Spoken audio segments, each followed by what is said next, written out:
ایک اور بات اگر آپ اجازت دیں اسی سے متعلق ہے، ضمن آپ نے اس کی طرف اشارہ فرمایا کہ کبار علماء کی طرف رجوع کریں ہم، یعنی عوام کو چاہیے اب کبار کبھی کوئی معیار ہے کہ عوام اس معیار کو اپنے سامنے رکھے، کیونکہ انسان اگر دیکھا جائے آج کسی کو کبار میں شمار کر دیتا ہے، کسی کو صغار میں شمار کر دیتا ہے، نفس پرستی کا جو دیکھیے، معاملہ اصل ہے میں اصل میں آج کے دور میں ہم یہ اگر کہیں، میں کسی کی نیت پر یہ بات نہیں کہہ رہا ہوں، جی لیکن اگر یہ بات کہی جائے تو یہ حقیقت ہے، اور ایک کڑوی اور تلخ حقیقت ہے ہمارے جی معاشرے کی، کہ ہمارے معاشرے کے بعض لوگ جن کو تجربات نہیں ہیں، جن کے پاس گہرا علم نہیں ہے، جی جو علماء کی صحبت سے بہت قریب نہیں ہیں، دور ہیں، صحیح ایسے لوگ بہت جلدی کسی کے اوپر حکم لگا دیتے ہیں، یا اپنی مرضی کے حساب سے کسی کو بڑا عالم کسی کو چھوٹا عالم بنا دیتے ہیں، جی اور اپنی مرضی کے حساب سے یہ دعویٰ کرتے ہیں کہ فلاں ایسا ہے، فلاں ایسا ہے۔ لیکن اس کے سلسلے میں اگر ہم اسلاف امت کے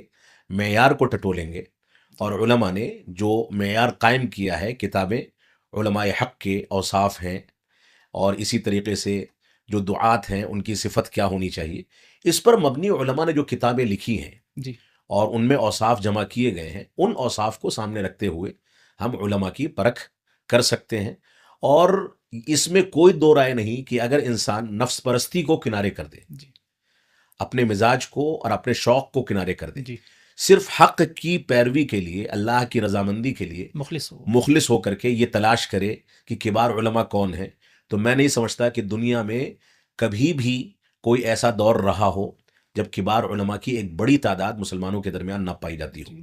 اور اگر ہم یہ کہتے ہیں کہ نہیں، یہ علماء کے فقدان کا دور ہے، جی یا علماء موجود نہیں ہیں، تو یہ در حقیقت اسلام پر اور رب کائنات کے نظام پر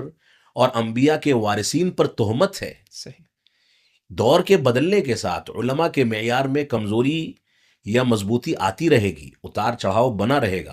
لیکن ہر دور میں مسلمانوں کی رہنمائی کے لیے یہ رب کائنات کا فطری نظام ہے کہ وہ ایسے علماء پیدا فرماتا ہے جو انبیاء کی وراثت کو محسوس کرتے ہیں، اس کو لے کر کے چلتے ہیں۔ یہ اللہ رب العالمین کا نظام ہے، اور اس نظام پر اگر کوئی آدمی مطمئن نہیں ہے تو گویا وہ فطرت پر باقی نہیں ہے، اس کو اپنے اس موقف پر نظر ثانی کرنی چاہیے۔ اللہ رب العالمین کا فضل ہے کہ ساری دنیا کے تمام ممالک میں کوئی ملک ایسا نہیں صحیح ہوگا جہاں پر علماء حق موجود نہ ہو، ایسے علماء موجود نہ ہو جن کے اندر وہ صفات پائی جاتی ہوں جن صفات کا تذکرہ اسلاف امت نے اپنے دروس و محاضرات میں یا اپنی کتابوں میں کر رکھا ہے۔ تو ایسے علماء اللہ رب العالمین کا فضل ہے، ہر دور میں موجود رہے ہیں، جو حقیقت میں انبیاء کے وارث ہیں، جو خوف کے عالم میں اور امن و سلامتی کے عالم میں ہر حالت میں امت کی صحیح رہنمائی کرتے ہیں، اللہ کے علاوہ کسی سے نہیں ڈرتے، صرف اللہ کی خشیت صحیح رکھتے ہیں، صرف اللہ کا تقوی رکھتے ہیں، صرف قرآن و سنت کی بات کرتے ہیں، اور کسی ملامت کرنے والے کی ملامت کے ڈر کے بغیر حق کو اپنے سامنے واضح کرتے رہتے ہیں، دنیا کے سامنے واضح کرتے رہتے ہیں، اور منکر کو منکر کہتے ہیں،